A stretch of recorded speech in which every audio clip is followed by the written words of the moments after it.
Okay, hi everyone. Welcome back to Grey Matter, part 2 of chapter 3. In the previous episode, we took control of David and we had a little wander around the house.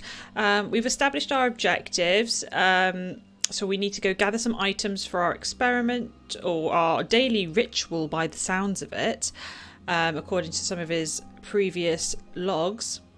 We need to calibrate this whizzy gig over here, and then I'm not too sure what we're going to do after that. Maybe that will be the end of the chapter, who knows. Following on from the previous events, we're actually experiencing what David was up to while Sam was at the university in chapter 2. So this is in conjunction with the chapter 2 events. Okay. So we have the bottle of wine, we got that previously. We need to get things for the other senses. So we need to get touch, smell, hearing, and what would the other one be? Touch, sight. So something to visualize. And I think I have a suspicion as to what those items might be. So if we go back upstairs, I think for feel, we're going to want, I think he said something about clothing. So if we go back to David's bedroom,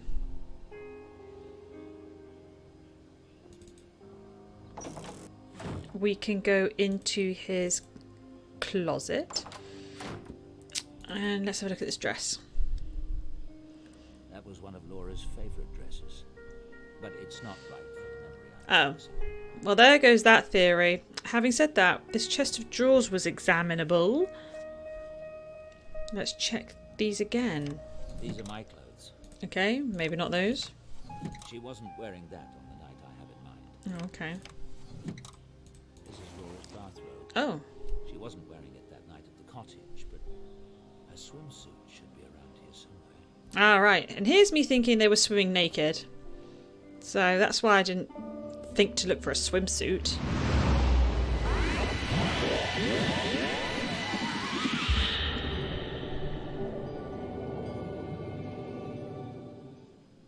Okay. So that is 2 of 5. And then I have a theory on the smell as well. I think we're going to want her perfumes. A good job we keep it in the house.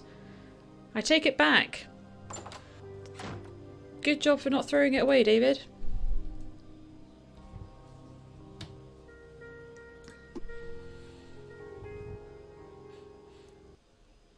Oh, here we go.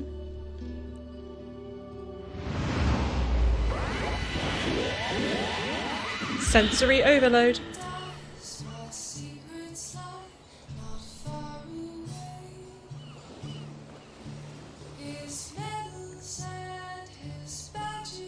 Now this song is actually called David's theme, or it's used as David's theme, but the song is called Safe in Arms, if I remember correctly. But the soundtrack in this game is awesome.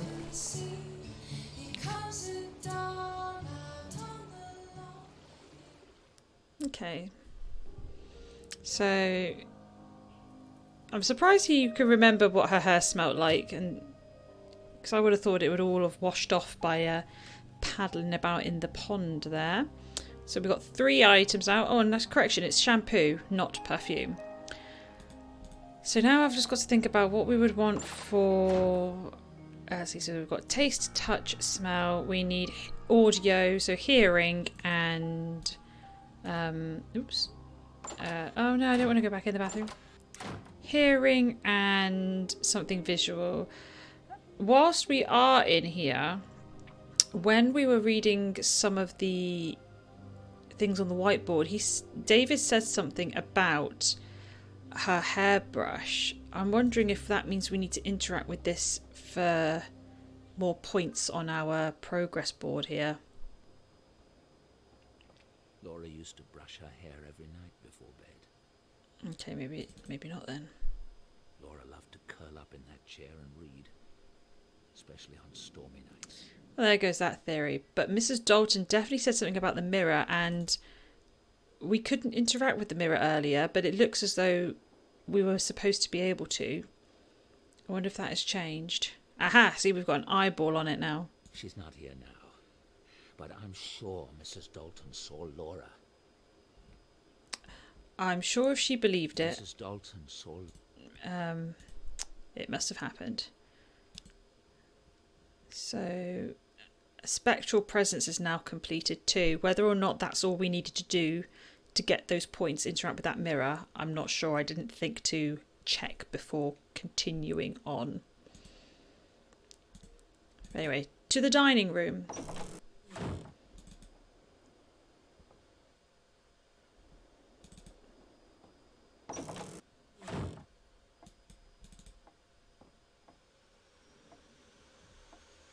I think I remember what we were playing that night. Now I just have to locate it.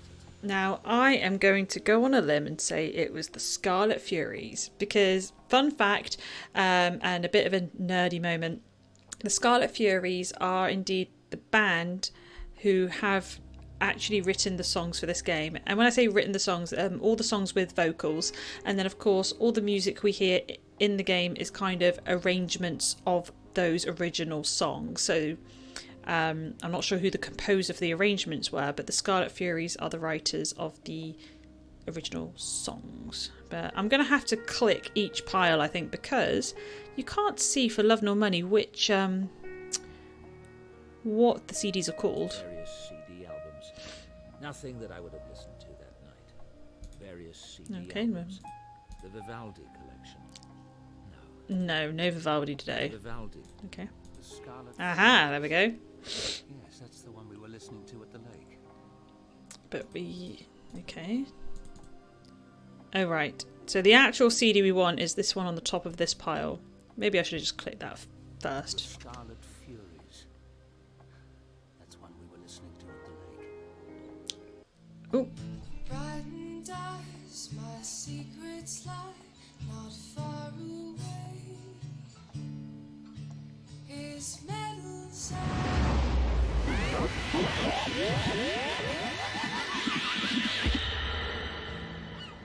Many have I answered plea. My general now. What are they getting up to under that You water? still haven't told me what we're doing for my birthday tomorrow.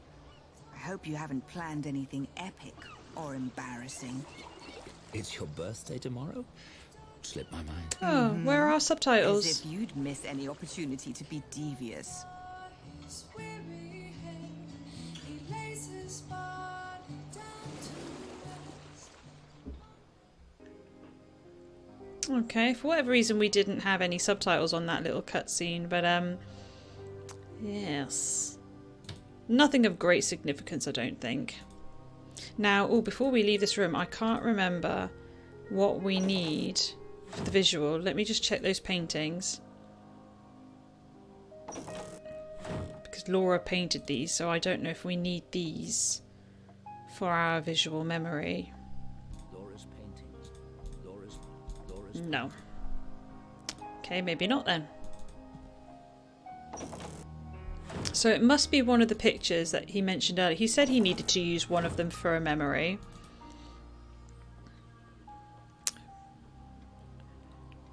Let's see, it wasn't that one because she thought it was hideous. What did he say about this one? Laura and me.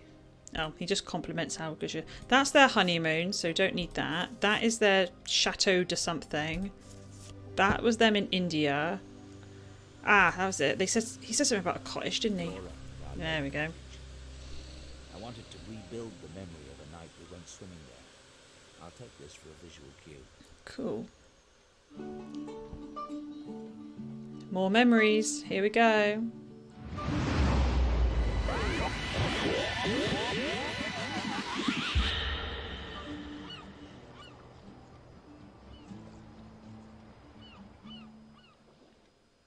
Oh, that was a very short-lived memory. As for the other photos, This was taken.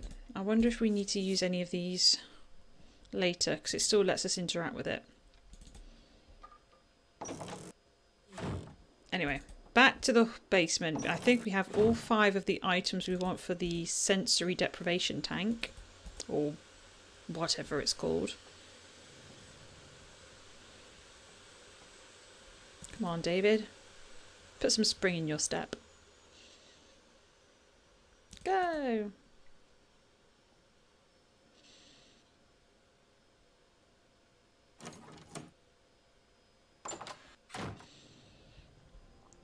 Now, I'm not sure whether or not we need to scan the image into the computer. It's a scanner. Oh, maybe not then.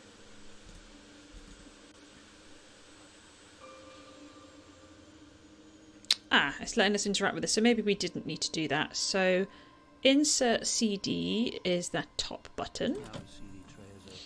Okay. Equip the CD and put it in the drive. Open tank. First, I need to set up the tank session. Right, what goes in here? If I put a liquid into the scent dispenser, I'll get wafts of it while I'm in the tank. Do I need to put the shampoo in there? The shampoo is loaded in the scent filter. And the wine too? The shampoo is loaded. Oh, okay. What about the wine? Oh, I suppose we need to drink that, don't we? Now, can we open the tank? Aha, here we go.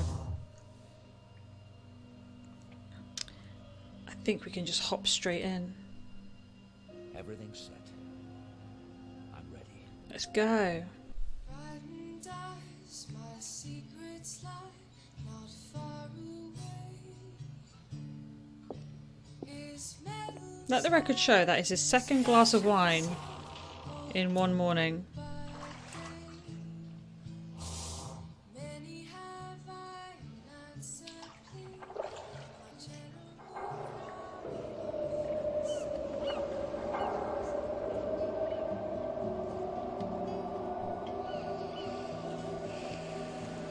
You still haven't told me what we're doing for my birthday tomorrow. I hope you haven't planned anything epic or embarrassing. It's your birthday tomorrow? Slipped my mind. Mm-hmm. As if you'd miss any opportunity to be devious. Speaking of which, Dad says he'll be joining us for a few days in Venice at Christmas. Won't that be marvelous? I'm glad you talked me into it. It should be so lovely with all the decorations and the ceremonies in the cathedrals. Blue tiles.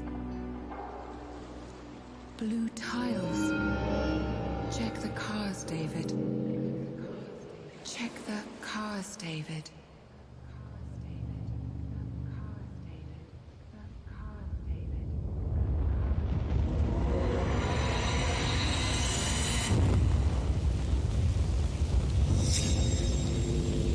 Well, that's horrible.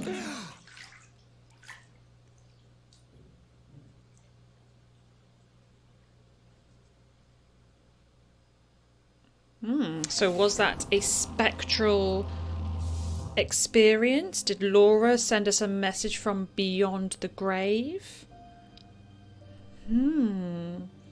So now she wants us to check the car. I think before I do that, let's see what progress we've made on everything so far. So message from Laura and Sigh and Sigh again. The two things we haven't done. I think the Sigh and Sigh again is probably to do with the RNG device that came in the post. So maybe we should do that. Let's see here. Dr. Ramuskin invented these letter rolls. A random number generator controls the letters, so hypothetically one can create messages using only the mind. Okay. I should take another look at the instructions in Ramuskin's book before I put this thing together. Okay, we will read the instructions in a moment, David, but let's read this letter. Dear Dr. Styles, you sounded anxious for this, so I had it couriered to you. As we discussed on the phone, the only thing you need to do is connect the RNG motor to my little invention here. Since you have my book, I won't bore you with the details. Ramuskin. Okay, that's the instruction bookie book. Right, should we... read. There have been thousands of legitimate scientific studies done on psi phenomena over the past 100 years by such top-notch universities as Princeton and Cambridge. The bulk of these studies were conducted in the following broad categories. Telepathy. One subject sending a picture or design from flashcards on to another subject. One subject visiting an unknown location and sending thought pictures to another subject describing the location. Precognition. A subject predicting a card from a deck of 5 designs. A subject predicting the result of a random number generator. A subject predicting the fall of a die. Then telekinesis. A subject mentally forcing the number that will appear on an RNG. A subject mentally forcing the results of a throw of a die. Now, I'm not an expert by any stretch, but would it not be difficult to tear apart those with precognition and those with telekinesis? So, for example, if a subject was aware that they were telekinetic, could they not play dumb and then fob you off with, oh, it's precognition, as if they didn't know they were telekinetic? Because the results, if I were to say, right, I don't know, oh, the dice is going to throw a 6, how would the scientist know that it wasn't a genuine prediction, or the subject actually forced it to roll a 6 and then disguised it as precognition? Maybe I'm just reading too much into it, but I just find that is quite a difficult thing to suss. Anywho, some interesting facts about psi discovered in these experiments. 1. Studies where the subject was in a non-normal state of consciousness, such as hypnosis, sensory deprivation or dream state, scored higher than those conducted in a normal state of consciousness. This would indicate that there may be protective mechanisms against psi built into the ordinary waking state of mind. 2. The demonstration of psi effects of 1 to 10% above pure chance is true of the general population. However, about 1% of the population scores much higher. This would indicate that powerful psi is a rare talent or gift akin to that of musical prodigy or a world-class athlete. 3. Groups of subjects working together have a greater psi effect than individuals, especially if related or in a bonded relationship. 4. The highest psi results have been obtained by studies using random number generators or RNGs. Well, those are literally the same thing. So all of this here has contributed to why David has set the experiment up in the way that he has. Okay, and now we have more. Okie dokie. Psi studies using random number generators or RNGs show the best results. An RNG is a device which randomly generates numbers between 1 and 39. This type of device seems to work well with psi because if you try to mentally force the RNG to come up with a number, for example 13, the fact that it might do so does not violate the laws of nature. After all, there is a 1 in 40 chance on each and every roll that a 13 will appear. Thus, forcing a 13 is an easier task for the mind than moving a ball or bending a spoon. However, if after 30 tries you have generated 10 instances of 13 instead of the 1 that would occur by pure chance, it is likely that psi is taking place. In a previous experiment, I used the basic idea of RNG combined with a tray of Rolodex cards filled with letters A to Z, plus 1 blank card to enable subjects to generate short words and phrases by the power of the mind. Each Rolodex was controlled by a flipping mechanism that operates as follows. The RNG motor was set to generate numbers from 0 to 26. If a 1 signal was received, it flipped to the letter A. If a 2 was received, it flipped to the letter B, so on and so forth, yeah. If the number 0 was received, the tray flipped to a blank card. Right. Is this actually going to tell me how to set up the thing? Right. I hoped to allow subjects to build shorter words or phrases using the power of their mind by focusing 1 letter at a time on the tray and trying to make the letter they wanted to appear. After some trial and error, I found the settings that worked best. Aha, this is what I want. Firstly, I set the chances of any card change occurring to a very low probability. Since 0 generated a blank card, I set the RNG motor to generate a 0 99% of the time.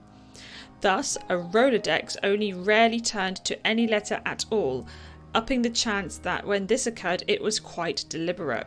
Then, to generate any letter with equal percentage, I set the numbers 1 through 26 with the remaining percentage. Once a Rolodex on the tray flipped to a letter, the tray would lock that letter and then move on to the next Rolodex. In this way, the RNG motor controlled only one letter at a time. Finally, all the other numbers would stay at 00, as they were not used in this experiment. There were remarkable results which... Okay, I think that's all I really need to know. And then, was there more? Hang on. Oh, there's more. Number 3. So you can just see the little tab here. Oh, this actually shows us how to set the thingy up. So figure A is the dialogue generator. Figure B is the RNG motor. 1 to 99 set number generation frequency between 1% and 99%. 00 set number inactive. Oh, so it's actually a code. And then percentage. Set number generation as average with the remaining percentage. Okay, I got this. Good. Now I can get started. Right, so I'm looking at it. So 0. So that's not 00. I think that's what the percentage is. Oh, good. I was worried that I'd have to set... It said 0 to 99, didn't it?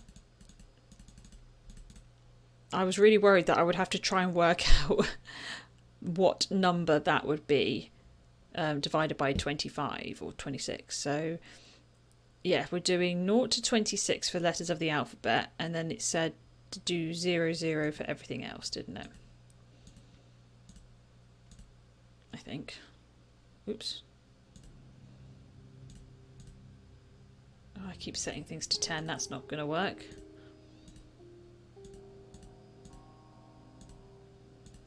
It seems to be correct. Oh. Okay, it is set properly. No. Now I should switch it on. I didn't even get to check it all. It just... Okay. That was easy. So whatever I did was correct by the sounds of it. There. That's got it. Right. So now... Oh. It's working. Come on, Laura. Talk to me. I'm not sure what Laura's trying to say. I'm not sure. Okay. Maybe we have to walk away and let it do more on its own. If we just check our progress. So we still need to do a little bit more for Science Eye again. And we haven't finished the message from Laura. Alright, build the RNG device, which we've done. Do I have to record my results and make a vlog? I don't need to make a new video log. Okay, the answer to that question is no. Right, I don't think there's much more I can do with that.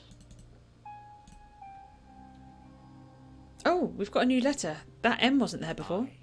M. I. Maybe I'm trying to come through? I'm hungry, maybe. There we go. Science Eye again complete. So that we have to walk away and come back to make it a whole... Well, it's not a whole word. It's an abbreviation. I don't think there's much more to do down here. Let's move on. Now, I've got to think back now to what we need to do to move forward. Laura said something in those premonitions. Something to do with blue tiles and something to do with checking the car. So I am going to check the car. Maybe there's a clue in the car that we didn't know about.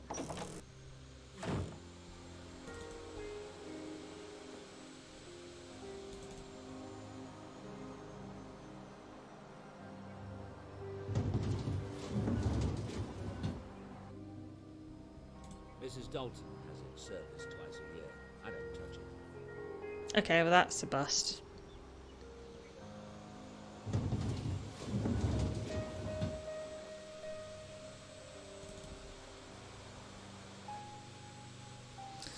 Let's go back to the kitchen. I bet Mrs. Dalton is in there. Hello. Everything all right? Maybe because she gets the car serviced, she knows something about the car, maybe? Oh, look, she's been on the tipple too. There's a wine glass there. Okay, the only dialogue option is that girl. So. That girl lurking about? You mean Sam? She went over to the university. Good. I have to admit she did get a lot done this morning. So, what do you think of her? Who? Sam, of course. You are a bear this morning. She seems an independent sort to me. A go-getter. Ms. Everett certainly has initiative. She's not been any trouble to you, has she? Trouble? That girl has it stamped on her forehead in letters a mile high. Not that I can't deal with a chip like that. Well, I hope she works out. That lab is in a state and a half, and I've got enough to deal with caring for the rest of this old monster. So you've told me. Well, at least David gave Sam some credit for doing the files, but that doesn't help us with our investigation. I mean, I don't see why... I know we needed to use the phone because we've got the cog, but... Oh. Okay, he is actually going to ring someone. Okay. But who? Hello? Inspector, it's David Stiles. You worked on my case. Car crash. Oh, the I policeman. remember. Your wife. Terrible accident. Yes. Look, I know it was a long time ago, and this is a strange question. Was there anything unusual about the cars? The car that hit us, perhaps, or just anything you remember? Hang on a sec. Looking at the file. Listen, what made you call and ask me about it now? I thought I remembered hearing something. It's been bothering. I don't remember ever telling you. You were in the hospital and... Well, anyway, there was something a bit off. The car that hit you, the gas pedal was fused to the floor, actually melted into it. Thing is, that car didn't burn, crash. Not a bit of... You might explain him running through that give way sign, except how the driver got from his home 5 miles away to that junction with a gas pedal in that condition is a mystery to me. Dr. Stiles? Thank you. You're right. Very curious. If there's anything else I can...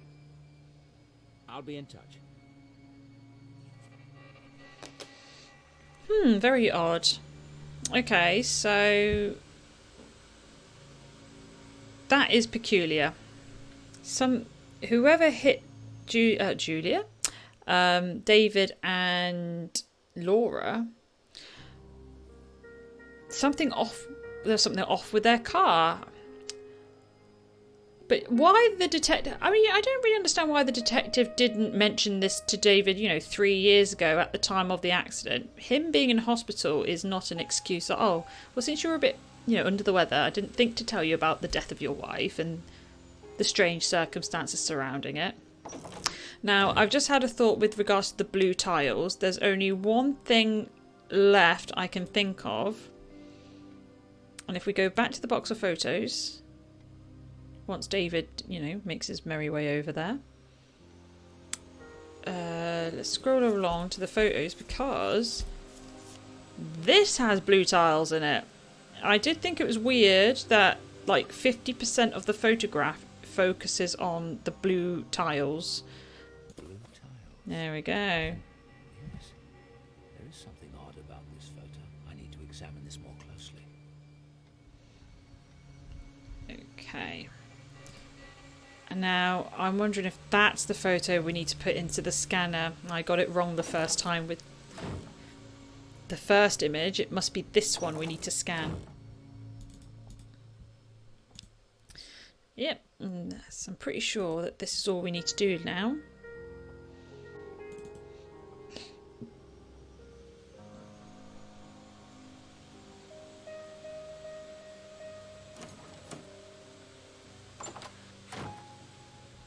Here we go, let's equip the photo, pop it on the scanner.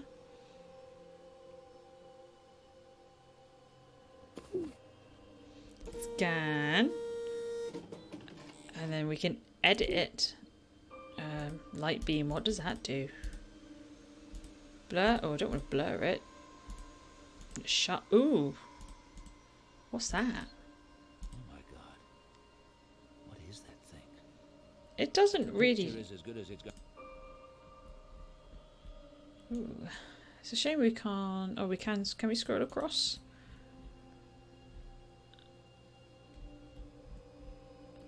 It's the shadow monster. I've seen this in Stranger Things. You do not want to upset this creature. The picture. I don't think. Is it going to... Okay. Can we print that? The picture is as good as it's going. The picture is. Right. I literally can't do anything else with that. Oh. Right, that has thrown us straight into the next experiment. I wasn't expecting that. Who's filming?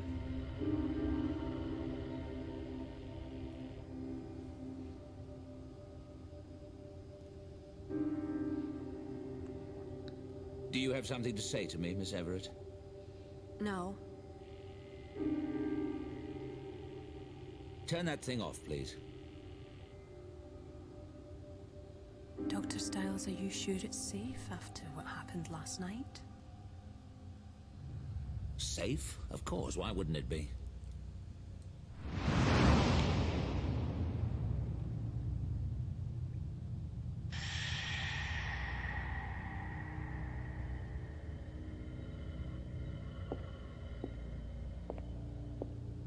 He doesn't even know. Why should Dr. Styles concern himself with fraternity pranks? I still feel as nervous as a virgin on prom night. Oh, Harvey. Settle down. I'm not paying you to chitter-chatter. Lie back and close your eyes. Right.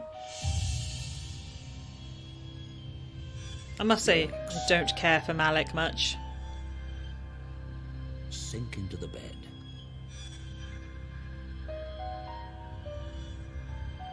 Take a deep breath. Exhale. Tonight, you're at the swimming pool at St. Edmund. Your eyes are closed and you're standing on the rough cement surface next to the pool. You grip and relax your bare feet. Your toes can feel all the tiny bumps and smooth paint of the cement. You smell the chlorine in the air and feel dampness on your skin. When you open your eyes, you will see a pleasant illumination from the lamps reflecting off the water.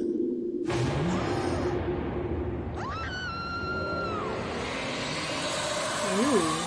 Get out! Get out! Quick! There's a shark! Or alligator in the pool.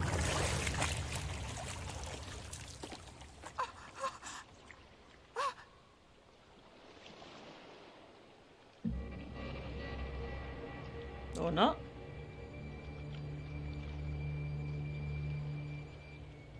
Water into wine? But seriously, how cool is that imagery? That contrast of colours is really cool. Sam!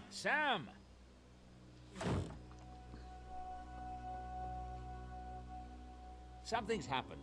Get up, come on. What? What are you doing in my room? A few seconds earlier and you'd have caught me dressing. Sorry, I'll wait in the hall. Yeah, whatever happened to knocking, David? Jesus. Right, so we've had yet again more spooky happenings during the experiment. I do not think this is any coincidence. This has definitely wandered into the paranormal realms, especially now that we know more about the experiments and what David is trying to achieve with regards to connecting to Laura's potential ghost or presence, whatever you want to call it. There must be some sort of link. Maybe it's kind of like demonology, where you've accidentally summoned something much darker than the person you wanted to talk to. Who knows? But I think from here on out, we're going to start getting some answers to what is going on. We've hit chapter 4 now, which means we are now, we're coming up for the 80% mark. And hopefully we'll start seeing some conclusions and resolves soon enough. So that actually brings us to the end of the episode. We're back in control of Sam, as you can see, so we will be picking up with her in the next episode. Thank you to all of those of you who have watched and have stayed this far. I really do hope that the plot is intriguing enough for all of you to want to come back for more. Please do join me again in the next episode for chapter 4 so that we can find out a little bit more about what is going on. Thanks again and see you later.